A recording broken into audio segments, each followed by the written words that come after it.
Ikusten duzuen bezala, Majoriko obra bukatuta dago.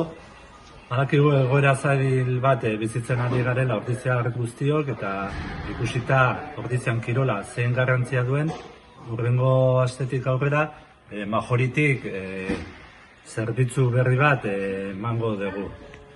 Klase batzuk antolatuko ditugu, plangintza batekin pixka bat jakin dezazuen egun bakoitzean zer egin behar dan, eta informatuko dizuegu bai gure sare sozialetan eta baita gure web orrialdean, klase horien edukiaz, ordutegiaz, noiz zintzilikatuko ditugu, eta bertan mikrosaioak antolatuko ditugu, luzegiak eta ez izateko, baina egunean bi saio antolatuko ditugu, nolabait ezberdinak eta metodologia eta eduki ezberdinekin, bakoitzak bere neurrira eta alduenean egin dezan.